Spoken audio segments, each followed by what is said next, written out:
Everyone, आज हम इस वीडियो में बात करने वाले हैं chemical properties of aryl halide कि अराइल हैलाइड में किस तरीके से केमिकल प्रॉपर्टीज कंडक्ट करी जाती हैं और कितने टाइप की केमिकल प्रॉपर्टीज होती हैं। तो इसमें हम 3 टाइप की केमिकल प्रॉपर्टीज पढ़ते हैं अराइल हैलाइड में। सबसे पहली पढ़ते हैं इलेक्ट्रोफिलिक सब्स्टिट्यूशन रिएक्शन, दूसरी पढ़ते हैं हम न्यूक्लियोफिलिक सब्स्टिट्यूशन रिएक्शन और तीसरी पढ़ते हैं हम रिएक्शन विद मेटल एटम्स। यानी हम यहाँ पे जो केमिकल प्रॉपर्टीज पढ़ने वाले हैं उनमें सबसे पहली जो केमिकल प्रॉपर्टीज पढ़ेंगे वो होंगी electrophilic substitution reaction. Electrophilic substitution reaction. अब इलेक्ट्रोफिलिक सब्स्टिट्यूशन रिएक्शन में हम क्या देखेंगे, जितने भी इलेक्ट्रोफाइल हैं उनका हम अटैक करवाएंगे अराइल हैलाइड के ऊपर। यानी इलेक्ट्रोफाइल कौन से होते हैं, देखो इलेक्ट्रोफाइल वो स्पीसीज होती हैं जिनके ऊपर पॉजिटिव चार्ज होता है। यानी हम यहाँ पे लिख सकते हैं इलेक्ट्रोफाइल को those species which carry positive charge. Electrophile वो स्पीसीज होती हैं जो पॉजिटिव चार्ज को क्या करती हैं, कैरी करती हैं।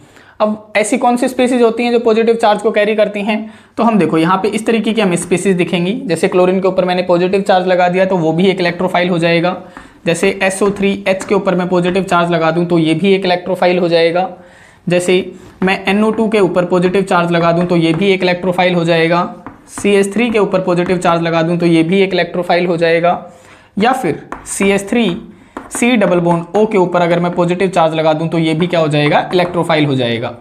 तो हम इलेक्ट्रोफिलिक सब्स्टिट्यूशन रिएक्शन के अंदर जो अराइल हैलाइड होगा उन पे इन इलेक्ट्रोफाइल का अगर हम अटैक करवाएं और जो रिएक्शन चलेंगी उन्हें कहा जाएगा इलेक्ट्रोफिलिक सब्स्टिट्यूशन रिएक्शन। सिमिलरली हमारी जो सेकंड टाइप की केमिकल प्रॉपर्टीज रहने वाली हैं इसके अंदर वो होंगी हमारी nucleophilic substitution reaction. Nucleophilic substitution reaction. अब न्यूक्लियोफिलिक सब्स्टिट्यूशन रिएक्शन के अंदर हम जो अटैक करवाएंगे वो न्यूक्लियोफाइल का करवाएंगे। और न्यूक्लियोफाइल वो स्पीसीज होती हैं जिनके ऊपर नेगेटिव चार्ज होता है। यानी हम यहाँ पे न्यूक्लियोफाइल को किससे रिप्रेजेंट करते हैं, NU नेगेटिव से रिप्रेजेंट करते हैं। और ये क्या होती हैं तो आप इनके बारे में बता भी सकते हैं कि दोज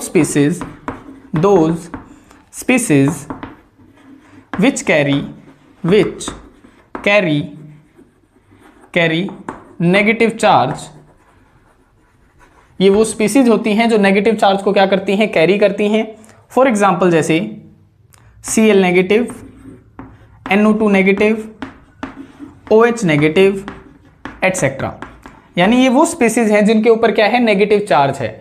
और जब हम इनका अटैक करवाएंगे अराइल हैलाइड के ऊपर तो ये हमारी बन जाती है न्यूक्लियोफिलिक सब्स्टिट्यूशन रिएक्शन।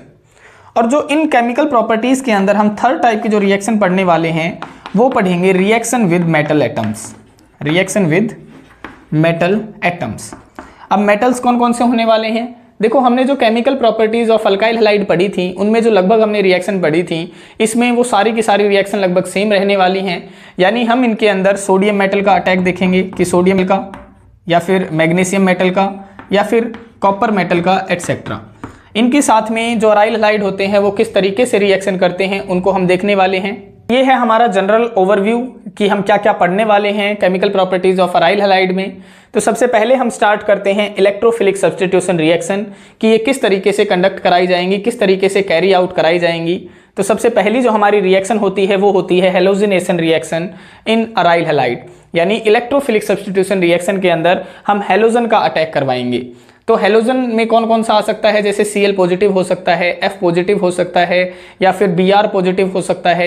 यानी हेलोजन के अंदर हम सारे ही हेलोजन को कंसिडर करके चलेंगे और जनरल फॉर्म में हम इस हेलोजन को लेके चलेंगे Cl पॉजिटिव को कि इसकी रिएक्शन किस तरीके से कराई जाती है अराइल हैलाइड के साथ में। तो देखो इलेक्ट्रोफिलिक सब्स्टिट्यूशन रिएक्शन करने से पहले हम यहाँ पे कुछ छोटी सी बातें बता देते हैं आपको कि जो कि आपको रिएक्शन के दौरान याद रखनी है कि किस तरीके से रिएक्शन कंडक्ट कराई जाएगी। तो सबसे पहले हम यहाँ पे अराइल हैलाइड का स्ट्रक्चर बना लेते हैं। देखो ये हमने बेंजीन बना ली और बेंजीन के ऊपर हमने कोई भी हेलोजन अटैच कर दिया तो ये बन जाता है हमारा अराइल हैलाइड। ये क्या बन गया हमारा अराइल हैलाइड। अब ये जो अराइल हैलाइड होता है हेलोजन के ऊपर कुछ lone pair of electron present होते हैं और lone pair of electron present होने के कारण यहाँ पे रेजोनेंस इफेक्ट चलता है जिसके कारण जो इलेक्ट्रॉन होते हैं वो अपनी मूवमेंट शो करते हैं। और मूवमेंट शो करने के कारण ये जो क्लोरीन होता है ये एक ortho and para directing group होता है। यानी यहाँ पे जो ये इलेक्ट्रॉन की मूवमेंट चलती है इस तरीके से चलती है। और ये जो क्लोरीन है ये होता है ortho para directing group, ortho para directing group. इसका मतलब होता है कि ये जो इलेक्ट्रॉन्स हैं ये क्या करेगा, इलेक्ट्रॉन की मूवमेंट ऑर्थो एंड पैरा पे ज्यादा करवाएगा। इसका मतलब होता है ये वाला, ठीक है। यानी ये ऑर्थो पैरा डायरेक्टिंग ग्रुप होने की वजह से ये क्या करेगा, इनके ऊपर देखो ऑर्थो पोजीशन के ऊपर ये रही दो ऑर्थो पोजीशन, और ये वाली होती है पैरा पोजीशन, ये जो बीच की बच गई वो मेटा पोजीशन होती है। तो ऑर्थो पैरा डायरेक्टिंग ग्रुप होने की वजह से ये क्या करता है, ऑर्थो एंड पैरा पोजीशन के ऊपर इलेक्ट्रॉन डेंसिटी बढ़ा देता है। और इलेक्ट्रॉन डेंसिटी बढ़ाने के कारण ये आने वाले जो इलेक्ट्रोफाइल होते हैं वो दो पोजीशन के ऊपर अटैक करते हैं। एक बार कर देते हैं ऑर्थो पोजीशन के ऊपर अटैक और दूसरी बार कर देते हैं पैरा पोजीशन के ऊपर अटैक, जिसके कारण हमें यहाँ पे दो टाइप के प्रोडक्ट देखने को मिलते हैं। एक बार ऑर्थो टाइप का प्रोडक्ट मिलता है और दूसरी बार पैरा टाइप का प्रोडक्ट मिलता है। तो अगर आपको ये बातें यहाँ पे समझ में आ चुकी हैं तो अब हम यहाँ पे देखते हैं इलेक्ट्रोफिलिक सब्स्टिट्यूशन रिएक्शन कि सारे के सारे इलेक्ट्रोफाइल इनके ऊपर किस तरीके से अटैक करेंगे। तो इलेक्ट्रोफिलिक सब्स्टिट्यूशन रिएक्शन करने के लिए हम यहाँ पे सबसे पहले एक जनरल फॉर्म में अराइल हैलाइड बना लेते हैं। ये हमने बना लिया अराइल हैलाइड। बेंजीन के ऊपर हमने कोई हेलोजन अटैच कर दी है, यानी हमने यहाँ पे क्लोरीन अटैच कर दी है, तो ये हमारा बन जाता है अराइल हैलाइड, अराइल हैलाइड, ठीक है। अब क्या होगा, अब मुझे ये तो पता चल चुका है कि इसकी ऑर्थो पैरा डायरेक्टिंग ग्रुप होने की वजह से यहाँ पे ये दो तरीके से इलेक्ट्रॉन डेंसिटी बढ़ा देता है, एक बार ऑर्थो पोजीशन पे और एक बार पैरा पोजीशन पे। तो अब जो आने वाले इलेक्ट्रोफाइल हैं वो क्या करेंगे, दोनों पोजीशन पे अटैक करेंगे। तो सबसे पहले हम जो रिएक्शन लेके चल रहे हैं वो लेके चल रहे हैं हेलोजिनेशन रिएक्शन। देखो हम यहाँ पे लेके चल रहे हैं हेलोजिनेशन रिएक्शन, और हेलोजिनेशन रिएक्शन के अंदर हम सबसे पहले जो रिएक्शन करवा रहे हैं वो क्लोरीन ही मान ले रहे हैं। आप यहाँ पे फ्लोरीन, ब्रोमीन, आयोडीन कुछ भी ले सकते हैं, ठीक है। तो हमने यहाँ पे क्या ले लिया, क्लोरीन ले लिया, और इसकी जो रिएक्शन करवाई जाएगी वो अनहाइड्रस AlCl3 की प्रेजेंस में कराई जाएगी।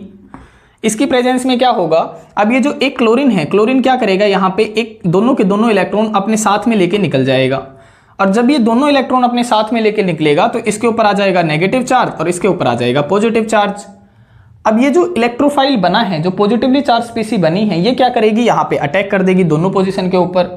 तो ये एक बार ऑर्थो पोजीशन पे अटैक कर देती है और दूसरी बार पैरा पोजीशन पे अटैक कर देता है। तो यहाँ पे हमें दो टाइप के प्रोडक्ट मिलते हैं, देखो इस तरीके से ये हमें मिल जाता है। एक बार क्लोरीन अटैच हो जाता है ऑर्थो पोजीशन पे इस तरीके से, और दूसरी बार ये अटैच हो जाता है पैरा पोजीशन पे इस तरीके से। देखो ये हो गया अटैच, और हमें क्या मिल जाता है, देखो अगर हम इसका नाम लिखें तो नाम बन जाएगा 1,2 डाइक्लोरोबेंजीन। यहाँ पे देखो इसका नाम बन जाएगा 1,2 डाइक्लोरोबेंजीन, 1,2 डाइक्लोरोबेंजीन, ये इसका नाम बन जाएगा। और इसका अगर आप नाम लिखेंगे तो इसका नाम बन जाएगा 1, 2, 3, 4, यानी 1,4 डाइक्लोरोबेंजीन, 1,4 डाइक्लोरोबेंजीन। तो इस तरीके से हमें क्या मिलते हैं, दो टाइप के प्रोडक्ट मिलते हैं जब हम अराइल हैलाइड की हेलोजिनेशन रिएक्शन कराते हैं। अब हम क्या करते हैं, अब हम यहाँ पे नाइट्रेशन रिएक्शन करके देखते हैं। नाइट्रेशन रिएक्शन के अंदर जो इलेक्ट्रोफाइल जनरेट करेगा वो NO2 पॉजिटिव करेगा। जैसे हेलोजिनेशन के अंदर Cl पॉजिटिव करा था, नाइट्रेशन के अंदर NO2 पॉजिटिव करेगा। तो हम यहाँ पे क्या मान के चलते हैं, देखो इधर हम रिएक्शन करवा रहे हैं, हम इसके अंदर डाल देते हैं नाइट्रेटिंग मिक्सचर, नाइट्रेटिंग मिक्सचर। और नाइट्रेटिंग मिक्सचर में क्या क्या डाला जाता है, इसमें दो टाइप के प्रोडक्ट डाले जाते हैं, एक तो कंसंट्रेटेड HNO3 और दूसरा डाला जाता है कंसंट्रेटेड H2SO4। जैसे ही यहाँ पे दो टाइप के रिएजेंट डाले जाते हैं, यहाँ पे जो इलेक्ट्रोफाइल जनरेट करता है वो करता है NO2 पॉजिटिव, ये वाला इलेक्ट्रोफाइल जनरेट करता है। अब जैसे ही ये NO2 पॉजिटिव जनरेट करेगा, ये भी दो टाइप से अटैक करेगा, एक बार ऑर्थो पोजीशन पे एक बार पैरा पोजीशन पे। तो हमें यहाँ पे दो टाइप के प्रोडक्ट मिलते हैं, देखो इस तरीके से। एक बार हम NO2 को ऑर्थो पोजीशन पे अटैच करवा देंगे, देखो इस तरीके से, ये हमने करवा दिया ऑर्थो पोजीशन पे, और एक बार हम करवा देंगे पैरा पोजीशन पे, ये हमने करवा दिया देखो Cl, और यहाँ पे हमने NO2 अटैच करवा दिया। तो इस तरीके से हमें क्या मिलते हैं, दो टाइप के प्रोडक्ट मिलते हैं इसके अंदर। इसका नाम बन जाएगा ऑर्थो नाइट्रोक्लोरोबेंजीन और इसका नाम बन जाएगा पैरा नाइट्रोक्लोरोबेंजीन। इस तरीके से आप इनका नाम रख सकते हैं, ठीक है। ये थी हमारी reaction nitration reaction, nitration reaction. अब हम देखते हैं थर्ड टाइप की रिएक्शन। अगर हम क्या करें, इसके अंदर कंसंट्रेटेड H2SO4 डाल दें तो ये वाली रिएक्शन हमारी बन जाती है सल्फोनेशन रिएक्शन। और सल्फोनेशन रिएक्शन के अंदर जो इलेक्ट्रोफाइल जनरेट करता है वो SO3H पॉजिटिव जनरेट करता है। यानी अगर हम क्या करें, इसके अंदर देखो, अगर हम डाल देते कंसंट्रेटेड H2SO4 तो इसके अंदर जो इलेक्ट्रोफाइल जनरेट करता ना वो करता SO3H पॉजिटिव, ये वाला इलेक्ट्रोफाइल जनरेट करता। और ये वाला इलेक्ट्रोफाइल भी क्या करता, दो टाइप से अटैक करता, एक बार ऑर्थो पोजीशन पे, एक बार पैरा पोजीशन पे। तो हमें क्या मिल जाते, दो टाइप के प्रोडक्ट मिल जाते यहाँ पे। देखो इस तरीके से, एक बार अब हम SO3H पॉजिटिव को ऑर्थो पोजीशन पे अटैच करवा देंगे इस तरीके से, और एक बार हम करवा देंगे पैरा पोजीशन पे अटैच इस तरीके से। देखो ये Cl था, यहाँ पे हमने अटैच करवा दिया SO3H।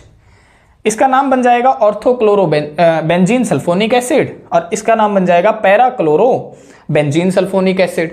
यानी हम यहाँ पे लिख देते हैं, देखो एक का नाम लिख देते हैं ऑर्थोक्लोरो बेंजीन सल्फोनिक एसिड। सिमिलरली इसका नाम बन जाएगा para chloro benzene sulphonic acid. ठीक है, तो इस वाली जो रिएक्शन का नाम है वो होता है सल्फोनेशन रिएक्शन। सल्फोनेशन रिएक्शन ये थी हमारी थर्ड टाइप की केमिकल प्रॉपर्टीज, यानी थर्ड टाइप की electrophilic substitution reaction of aryl halide. ठीक है, अब हम क्या करते हैं, अब हम इसके अंदर करते हैं फ्राइडल क्राफ्ट अल्काइलेशन रिएक्शन। जब हम फ्राइडल क्राफ्ट अल्काइलेशन रिएक्शन इसके अंदर चलाते हैं तो जो इलेक्ट्रोफाइल जनरेट होता है वो CH3 पॉजिटिव जनरेट होता है। और जब ये इलेक्ट्रोफाइल जनरेट होगा तो ये भी दो टाइप से अटैक कर देगा। यहाँ पे देखो किस तरीके से रिएक्शन चलेगी। अब मैं मान के चल रहा हूं, मैंने इसके अंदर डाल दिया CH3Cl यानी अल्काइल हैलाइड डाल दिया, और in the presence of anhydrous AlCl3 इसकी प्रेजेंस में डाल दिया। तो इस रिएक्शन का जो नाम है वो है Friedl craft alkylation reaction. Friedl craft alkylation reaction. अब जैसे ही ये रिएक्शन चलाई जाती है तो यहाँ पे क्या होता है, देखो ये वाला जो क्लोरीन होता है ना वो इन दोनों इलेक्ट्रॉन को अपने साथ में लेके निकल जाता है।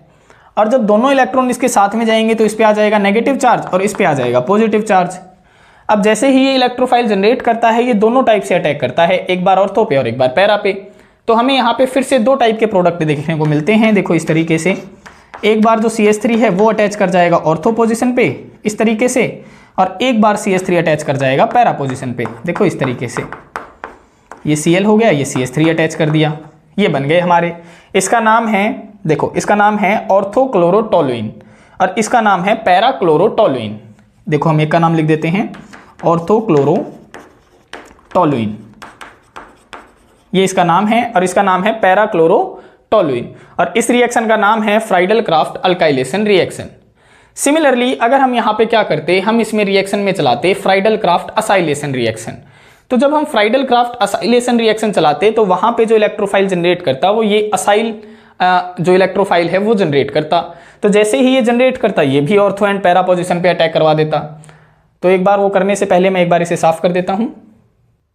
देखो कैसे चलेगी फ्राइडल क्राफ्ट असाइलेशन रिएक्शन। तो हम यहाँ पे क्या लेके चलते हैं, हम लेके चलते हैं acyl halide CH3 C double bond O Cl, acyl halide हमने ले लिया, और ये रिएक्शन चलेगी in the presence of anhydrous AlCl3 की प्रेजेंस में, और इस रिएक्शन का नाम होगा Friedl craft acylation reaction. Friedl craft acylation reaction. और जैसे ही ये रिएक्शन चलेगी तो इसमें ये जो क्लोरीन होता है, क्लोरीन क्या करेगा, इन दोनों इलेक्ट्रॉन को अपने साथ में लेके निकल जाएगा, और जैसे ही अपने साथ में लेके निकलेगा इसके ऊपर आ जाएगा नेगेटिव चार्ज और इसके ऊपर आ जाएगा पॉजिटिव चार्ज। यानी यहाँ पे हमारा इलेक्ट्रोफाइल जनरेट कर गया। अब जैसे ही ये जनरेट किया है ये क्या करेगा, ऑर्थो एंड पैरा पोजीशन पे अटैक कर देगा, और हमें फिर से दो टाइप के प्रोडक्ट देखने को मिलेंगे यहाँ पे। देखो इस तरीके से, एक बार हम COCH3 को अटैच करवा देंगे ऑर्थो पोजीशन पे इस तरीके से, ये हमने अटैच करवा दिया, और एक बार हम अटैच करवा देंगे पैरा पोजीशन पे इस तरीके से Cl और COCH3। तो ये थी हमारी सारी की सारी लगभग मेरे ख्याल से 5 रिएक्शन होंगी इनकी, है ना। तो इलेक्ट्रोफिलिक सब्स्टिट्यूशन रिएक्शन के अंदर chemical properties of aryl halide के अंदर हम केवल 5 रिएक्शन पढ़ते हैं, जिसमें पहली थी हमारी हेलोजिनेशन, फिर थी हमारी नाइट्रेशन, फिर थी हमारी सल्फोनेशन, फिर फ्राइडल क्राफ्ट अल्काइलेशन और फिर फ्राइडल क्राफ्ट असाइलेशन रिएक्शन। तो आशा है आपको आज का लेक्चर समझ में आया होगा। लेक्चर से रिगार्डिंग अगर कोई भी डाउट है तो आप हमें कमेंट सेक्शन में बता सकते हैं। आज के लिए इतना ही, मिलते हैं किसी और वीडियो में किसी और टॉपिक के साथ में, तब तक के लिए बाय बाय, टेक केयर।